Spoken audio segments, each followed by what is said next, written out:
صرف ایران کو single out کرنا یہ بہت غلط ہے، اور اس وجہ سے یہ توازن جو پاکستان نے برقرار رکھا تھا، اور اب بھی اللہ کرے کہ ہم یہ توازن برقرار رکھیں کہ سعودی عرب اور ایران کے درمیان جو ڈفرینسز ہیں جو اس کو ہمیں برج کرنا چاہیے، اور اس کی یہ جو سیاسی جو پہلو اس کا جو ہے کہ صرف ایران کو ہی برا کہنا اور باقیوں کو کچھ نہیں کہنا، وہ توازن ڈسٹرب ہو رہا ہے، اور یہ ایک سیاسی فیکٹر ہے۔ یہ سیاسی فیکٹر جب تک صحیح طرح سے نہیں دیکھا جائے گا وہ بیلنس نہیں آئے گا جو کہ ہونا چاہیے۔ ابھی جس طرح سے آپ فرما رہے ہیں کہ ایک برج بننا چاہیے پاکستان کو سعودی اور ایران تعلقات کے درمیان، جس وقت جنرل راحیل شریف یہاں سے جا رہے تھے اس وقت بھی اسی قسم کی باتیں ہوئی تھی کہ پاکستان اس برج کا کردار ادا کرے گا، لیکن اب جو سچویشن سامنے آ رہی ہے اس میں ایسا لگ نہیں رہا۔ کس طرح سے ممکن ہو سکے گا یہ برج اس لیے نہیں ممکن لگ رہا ہے کیونکہ ایک تو راحیل شریف نے وہ کمانڈ ایکسیپٹ کر لی ہے جو مسلم کولیشن فورس بننی ہے، اور اس کا کمان انہوں نے اب اختیار کیا ہے۔ تو میں سمجھتا ہوں کہ ایک تو وہ، اور دوسرے اس کانفرنس میں پاکستان کا شریک وہ توازن کے لیے اچھا نہیں ہے۔ تو دو باتیں ایسی پاکستان نے کی ہیں جس کی وجہ سے پاکستان کی امپارشیلٹی یا غیر جانبداری جو ہے وہ مجروح ہوئی ہے، اور اس وجہ سے یہاں پہ بڑے مسائل کھڑے ہو جائیں گے، اور یہ اچھا نہیں ہوا ہے کہ پاکستان اس میں شریک ہو کر ایران کے خلاف جو پوری ایک کیمپین شروع ہو رہی ہے اس میں پاکستان بھی ایک طرح سے حصہ دار سمجھا جائے گا۔ ٹھیک ہے، بہت شکریہ علی سرور نقوی صاحب، سابق سفیر ہمارے ہمراہ تھے اور خیال کر رہے تھے۔ سعودی عرب سے امریکی صدر ٹرمپ اب سمٹ میں شرکت کرنے کے بعد اسرائیل جا پہنچے ہیں۔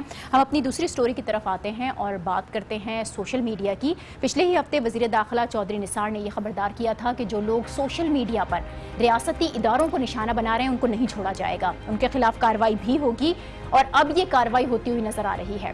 سوشل میڈیا پر فوج سے متعلق اظہار رائے کرنے والوں کے خلاف کریک ڈاؤن کیا جا رہا ہے، اور آج ہی پشاور میں پی ٹی آئی کے سوشل میڈیا سیل کے دفتر پر بھی چھاپا مارا گیا۔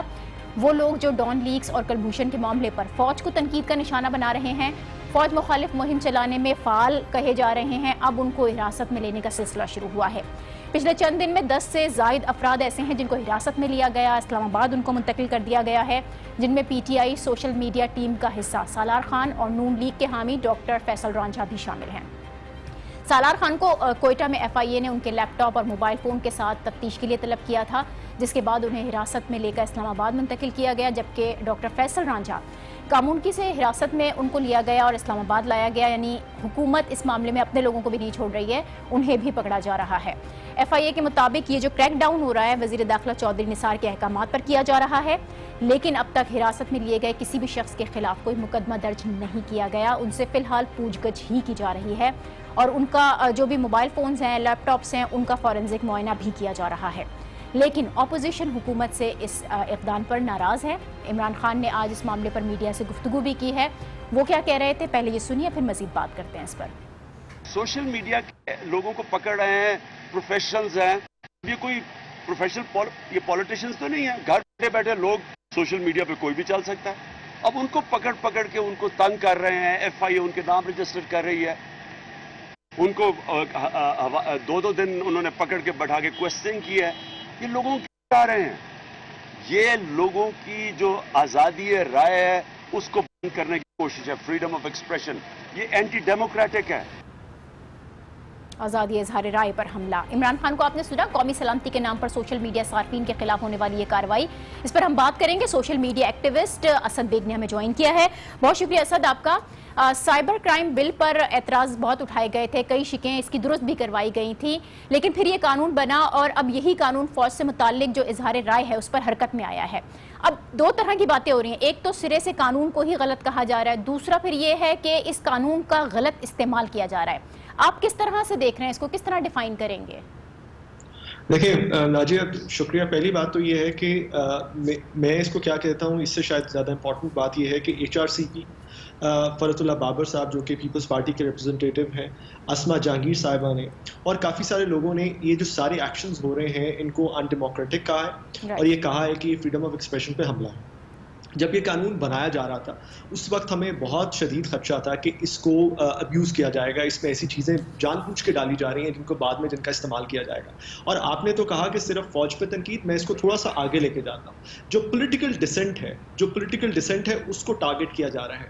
آج آپ یہ اس جو گورنمنٹ ہے یہ اس نام پہ کر رہی ہے کہ انسٹیٹیوشنز کے بارے میں لو کرٹیسزم کر رہے ہیں، کل یہ اس بات پہ کرے گی کہ آپ پرائم منسٹر کے بارے میں کیا بات کر رہے ہیں، اور پرسوں اس بات پہ کریں گی کہ آپ ہمارے پولیٹیکل پارٹی کے بارے میں کیا بات کر رہے ہیں. تو یہ ایک سلپری سلوپ ہے. یہ جو ایک ٹرینڈ ہمیں نظر آ رہا ہے، مجھے لگتا ہے کہ اب یہ رکے گا نہیں، اب یہ مزید بڑھے گا. اور ایک بات جو کہ میں یہاں پہ ضرور مینشن کرنا چاہوں گا ناجیہ، جو کہ میرا گلہ ہے، وہ یہ کہ جب یہ قانون بن رہا تھا اس میں کمیٹی میں جو کہ ممبران تھے اس میں PTI کے ممبران بھی تھے، اور PTI کے ممبران سے ہم نے گاہے بگاہے یہ بات کی تھی کہ یہ جو قانون ہے یہ اسپیسیفکلی ٹارگٹ کیا جائے گا، پولیٹیکل ڈسینٹ کو یوز کیا جائے گا ٹارگٹ کرنے کے لیے.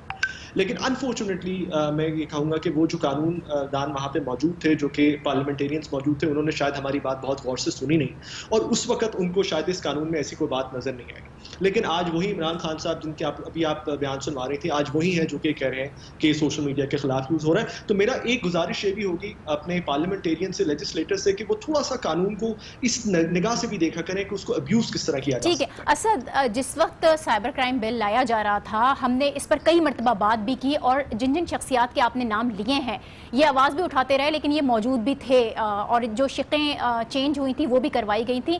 اب ری وزٹ سائبر لا ہیشٹیگ ٹرینڈ کر رہا ہے. آپ کو لگتا ہے کہ اس لا کو ری وزٹ کیا جا سکے گا؟ پہلے یہ ایک طویل وقت لگا لیکن کوئی قابل قبول حل اس کا نہیں نکلا تھا. کیا اب مستقبل میں ایسا کچھ ہو سکتا ہے اگر سب مل کر کوشش کریں تو؟ دیکھیں ناجی، ہمیں تو ایک بات یہ پتہ ہے کہ جب قانون بن جاتے ہیں پاکستان میں تو وہ چاہے کیسے ہی قانون ہو، ان کو چینج کرنا، ان میں تبدیلی لانا بہت مشکل کام ہوتا ہے. تو جب ہمیں حالانکہ دلاسا یہ دیا گیا تھا کہ قانون جب بنتے ہیں تو ان میں تبدیلی آتی رہتی ہے، لیکن میرا اپنا پرسنل ایکسپیرینس، میرا اپنا پرسنل اندازہ یہ ہے کہ اب کسی قسم کی اس میں کوئی تبدیلی لانا بہت مشکل کام ہے. لیکن ہاں، اگر تو کوشش کی جائے اور اگر اچھی نیت سے کوشش کی جائے، تمام پارٹیز اکٹھی ہو کے شاید اس پہ آواز اٹھائیں تو پھر ہو سکتا ہے کہ کچھ معاملات ہو. ایک اور بات میں کرنا چاہوں گا، ہمارا جو اختلاف تھا ناجیہ وہ بل کے ساتھ نہیں تھا. ہم یہ ضرور مانتے ہیں کہ پاکستان میں ایک سائبر کرائم لا ہونا چاہیے، کیونکہ پاکستان میں بہت سارے ایسے ایشوز ہیں جس طرح سائبر ہراسمنٹ ہے، چائلڈ پورنوگرافی اور باقی ایسی چیزیں جن کو روکا جانا چاہیے. لیکن اگر آپ ایک قانون ایسا بنائیں جو کہ ان چیزوں کو تو روکے یا نہ روکے لیکن پولیٹیکل ڈسینٹ کو ضرور روکے، تو پھر وہ میرا خیال ہے کسی بھی ملک میں قبول نہیں ہوگا. یہ پولیٹیکل ڈسینٹ کی جو آپ بات کر رہے ہیں، اب سیاسی جماعتیں خصوصاً PTI اس کی جانب سے بڑا شدید ری ایکشن بھی آیا ہے، جس کی وجہ ان کے جو ایکٹیوسٹ ہیں ان کو وکٹمائز کیا جانا بھی ہے. اب ان کی طرف سے احتجاج ہوا ہے. عمران خان بھی واضح الفاظ میں کہہ رہے ہیں کہ اظہار رائے کو دبانا غیر جمہوری ہے. حکومت اس مہم کو سنجیدگی سے لے گی یا پھر سیاسی مخالفین سمجھتے ہوئے آپ یہ سمجھتے ہیں یہ معاملہ پولیٹیسائز ہو جائے گا؟ دیکھیں، میرا تو خیال ہے کہ معاملہ آلریڈی پولیٹیسائز ہو چکا ہے as it is, because government کا شروع سے ہمیں اس چانس یہ دیکھنے میں نظر آ رہا ہے کہ جب ہم پہلے بھی، آپ کو یاد ہے جب ہم اس پہ بات کیا کرتے تھے، جب یہ لا بھی انیکٹ نہیں ہوا تھا، بن رہا تھا، اس وقت بھی جو لوگ اس لا پہ کرٹیسزم کرتے تھے یا اس لا کے بارے میں تجاویز دیتے تھے ان کو ایک ٹارگٹ کرنے کی نگاہ سے دیکھا جاتا ہے. اسپیشلی جو IT منسٹر تھی ہماری، وہ بڑا الزامات لگایا کرتی تھی کہ آپ جو باتیں کر رہے ہیں، آپ انٹرنیشنل فنڈنگ لے کے باتیں کرتے ہیں اور آپ کے پاکستان میں آپ کی پریزنس کیا ہے اور آپ کون لوگ ہیں.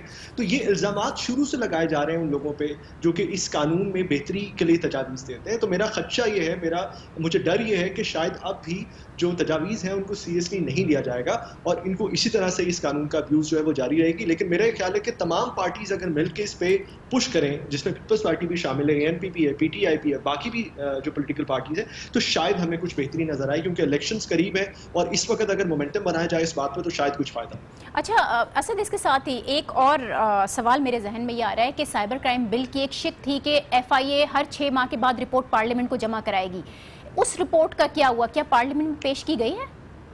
دیکھیں ناجیہ بڑا اچھا سوال ہے. ہمیں ابھی تک یہ نہیں پتا کہ وہ رپورٹ پارلیمنٹ کو آئی ہے کہ نہیں آئی. انفیکٹ فرت اللہ بابر صاحب نے یہ بھی سوال اٹھایا ہے سینٹ میں, اور یہ انہوں نے پوچھا ہے کہ اگر تو وہ رپورٹ آئی ہے تو اس کے بارے میں ہمیں بتایا جائے, اور اگر نہیں آئی تو یہ بھی بتایا جائے کہ کیوں نہیں. لیکن بڑا انٹرسٹنگ ہے یہ جو رپورٹنگ ہو رہی ہے, اگر آپ اس کو دیکھیں تو ایف آئی اے کے جو آفیشلز ہیں وہ یہ کہتے ہیں کہ ہم نے کچھ سسپیکٹس کو کسٹڈی میں لیا ہے لیکن ان پہ ایف آئی آر نہیں ہوئی اور ہم ان کے فورینزکس کر رہے ہیں. تو اگر ایف آئی آر نہیں ہوئی تو آپ کس قانون کے تحت آپ ان کو کسٹڈی میں لے کے بیٹھے ہوئے ہیں, اور اگر ایف آئی آر نہیں ہوئی تو کس قانون کے تحت آپ ان کے پرسنل لیپ ٹاپس اور موبائلس کو سرچ کر رہے ہیں اور ان کا پرسنل ڈیٹا دیکھ رہے ہیں. تو یہ جو ایمبیگوٹیز ہیں یہ بہت زیادہ ہے, بہت کنفیوژن ہے کہ ایف آئی آر اگر نہیں ہے تو وہ کون سا ایسا قانون ہے جو آپ کو حق دیتا ہے کہ آپ کسی کو اپنے گھر سے اٹھا کے اس کو تھانے میں بند کر دیں اور اس کے لیپ ٹاپ اور موبائل کو کنگھالنا شروع کر دیں.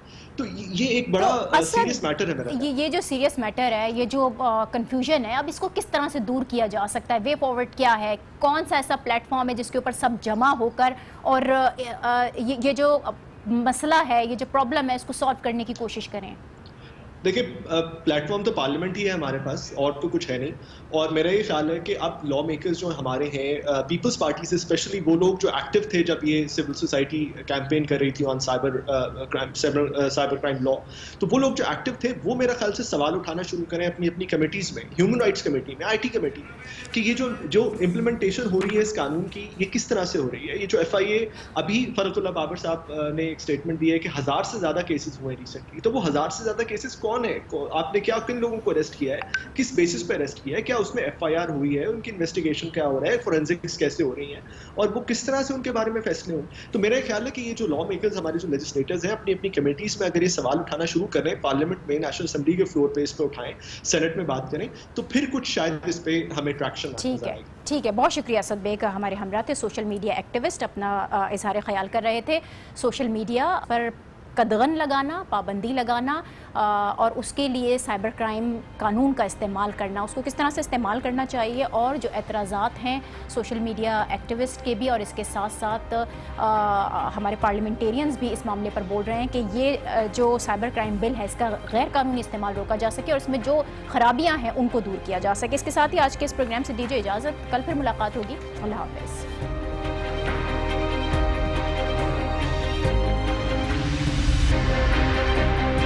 کرنوں پڑھنے کے لیے ہمارے پاس وقت نہیں ہے. تم جب ڈیمونسٹریشن کرنے جاؤ گے تو مانگو گے کیا؟ Radical Islamic terrorists, German